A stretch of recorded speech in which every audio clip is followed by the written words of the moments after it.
Interesting features that you can see in the basalts. Around this, the basalts are exposed, and you'll notice that they have been deeply eroded by the wave action and whatnot. Has this sort of typical kind of hummocky topography. Right here we see one of the interesting features associated with the basalts, and as I mentioned before, these hydrothermal fluids. Remember, when the basalt was intruded between the sediments, it was molten, it was very hot. It heated up all of the groundwater, that is the seawater, which was around and in the sediments, and as it did so, those very hot fluids began to rise and they created hydrothermal action. Here we see one of the sort of preferential routes of these hydrothermal fluids as they moved up through the basalt. These are sometimes referred to as hydrothermal chimneys, and you'll notice it leaves behind a very distinctive result. Notice over here you can see the basically unaltered basalt, and then it changes very rapidly, and suddenly in here the basalt has been bleached, and as the fluids came up through the cracks, they would alter the basalts. But notice that we have some of the original material, original basalts, which escaped being altered. And so you get these rinds or zonation along the sides. The fluids came up along here, they really altered this material. Notice it looks like sort of like brick. And then progressively it moved in towards altering the center. So this whole area here, and you notice it's more or less circular shaped, was one of these preferential routes of the hydrothermal fluids as they came up through the basalts. These fluids were very hot. You'll notice that a lot of this material looks like brick. It has literally been baked. The iron in it has been oxidized. And so when you get pieces of this, and for example in the surf zone, it just looks like a piece of brick.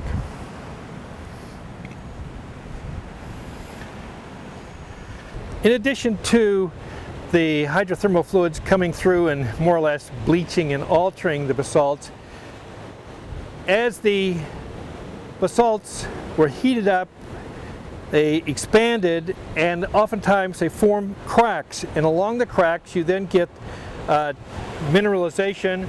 Sometimes you'll get the fluids as they came up through the cracks to bring along particles out of the basalt and a kind of jumble which we refer to as a sort of breccia. This is a particularly large fracture zone up through which the fluids came, and you can actually trace it as it goes over to the sea cliff, and then it goes up the sea cliff, and as you can see it goes about as high as you can go. You'll notice that this fracture is on one side of this sea cave, which has been eroded into the base of the cliff there. And if we were to walk around to the other side of the point, we would see this same fracture and vein come out the other side. So the sea cliff has preferentially developed along the side of this major fracture and zone of mineralization. You can see the sea cliff. In fact, you can see the light coming through from the other side. There's a channel. Waves are funneled down that channel, and so they're built up, and when they hit inside of the sea cave and then come out the other side, you notice you can see the roof of the cave is dipping towards your left, and this actually is near to the base of the basalts, which are about in there. If you pan up and look at the face, you'll notice that the basalts are highly fractured. You got vertical fractures, and as we'll see better when we walk around the corner, there are also a lot of horizontal and angled fracture in it. So the basalt is very highly broken up in here. We're standing here at low tide, and exposed is this flat surface that you can see over to my left. Notice how indeed flat this really is. This is a wave-cut terrace, and this is what geologists sometimes refer to as the 5,000-year terrace. 5,000 years ago, sea level was a bit higher than what it is right now, and this terrace was cut right at sea level. Now it's slightly exposed, particularly during low tide. You'll notice it's remarkably flat, and if we were to walk around the front of the point, you would see it's even flatter in places over there. Behind me, in the distance, you can see the sea cliff, and on top of it is the Trump National Golf Club. Notice how flat the surface is over there. That surface, as well as the one which is exposed here on Inspiration Point, these flat surfaces are marine terraces. They're ancient marine terraces. The one here on top of Inspiration Point and in the distance where the golf course is were formed about 120,000 years ago. They were formed at a time when sea level was actually a bit higher than what it is now. It was what we refer to as the last interglacial phase. That was when the Earth, like right now, had a minimal amount of ice at the caps. After that, we went into a glacial phase, large buildup of ice, which drew down the ocean, and so around 20,000 years ago, sea level here, as around most of the world, was about 120 to 130 feet lower than what it is at the present time. And so you can stand here and see marine terraces being formed, marine terraces which are around 5,000 years old, and then ancient marine terraces associated with the last interglacial phase 120,000 years ago. Behind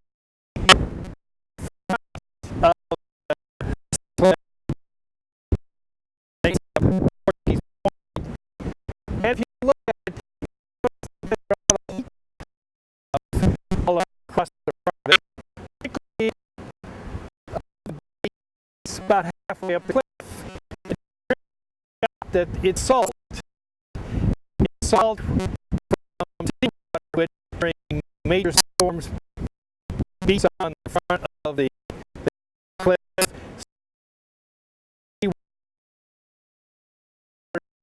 Gets into all the cracks, crevices, and then as the seawater evaporates, it leaves behind salt. But in that process,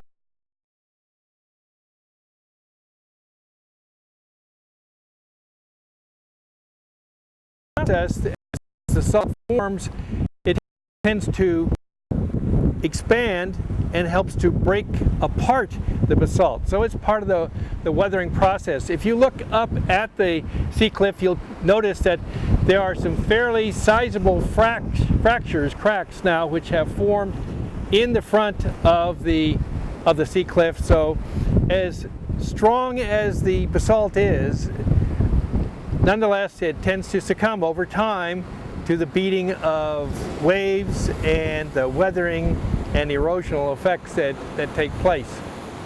While we're looking up there, you can see very well now this black band. This black band is right on top of the basalts, and it's one of these altered layers that I was talking about before. The heat from the basalts literally cooked the sediments and turned it into what is basically kind of a black chert. It's very hard, it's very brittle, and it tends to stand up really quite well.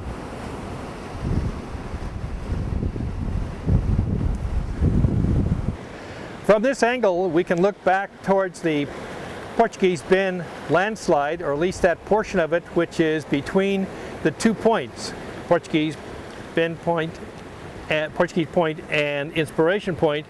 You can see the landslide where the culvert comes down. The black culvert is one edge of the landslide. The other side of the landslide runs along the cliff. You can see that where the cliff erosion has taken place, where you're getting a lot of wave erosion, it's carving it away fairly quickly. You can see the chunk of basalt that we looked at when we were over there. And so the entire landslide, chunk of landslide here, is right about at sea level. That is, the bottom of the landslide is just about at sea level, which is pretty typical of all of the landslides along this coast. They tend to move down to approximately sea level, or at least, as geologists say, they tend to daylight at about sea level. You can see how the toe is badly fractured and big chunks of it come off every time you get a storm, and so there is very rapid erosion. If you look up the hill, again you can see irregularities up there which are related to the fact that it is moving towards us at the same time the toe is being eroded away. And this is one of the major reasons that the landslide moves, is that it continues to lose the lateral support which is along the beach. And the landslide compensates by moving towards the ocean.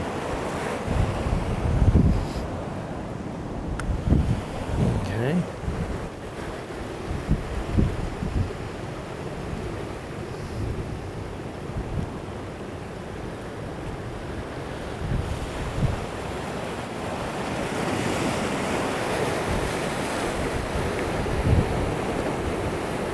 This is a very interesting rock here, which is typical of the rocks you see in the area. They're not exposed immediately here. And that is, if you look at it very carefully, you'll notice that the very, very thin beds, what we call laminations. And actually, if we were able to get a magnifying glass and look at it, you will notice that they're very, very thin. They're less than a millimeter in thickness. These kinds of laminations form under very special circumstances on the sea floor.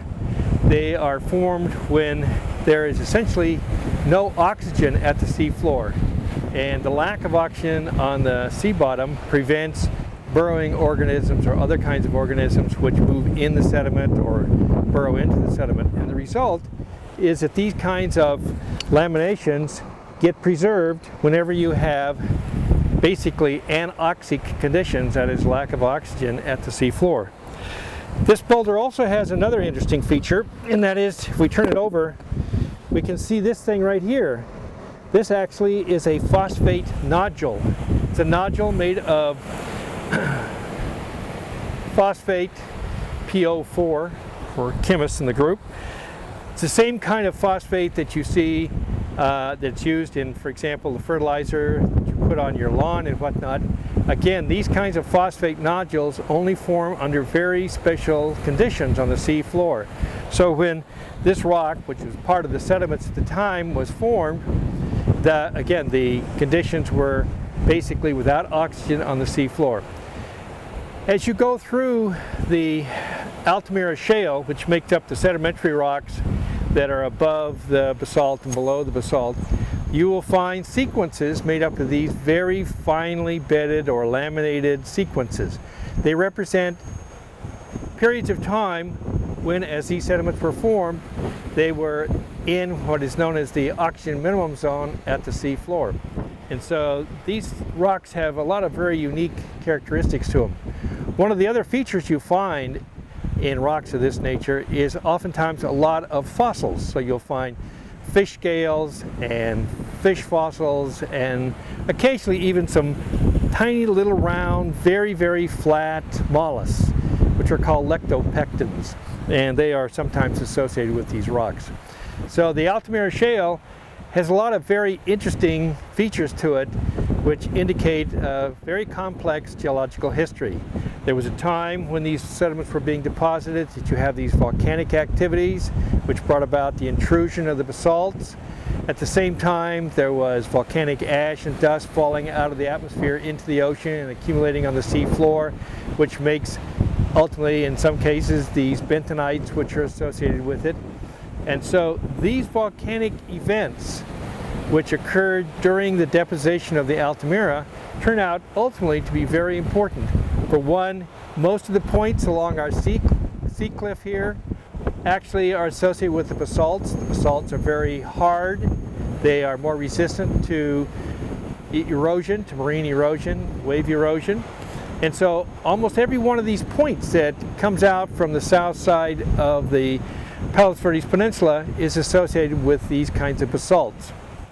The other thing is that the bentonites which accumulated in the sequence, which when subjected to groundwater and whatnot and tend to lose a lot of their internal strength, are also keenly associated with the landslides that we find along the south flank. So the volcanic event which took place here, which make for these very picturesque coastlines, also have a major influence on things like the landslides and in fact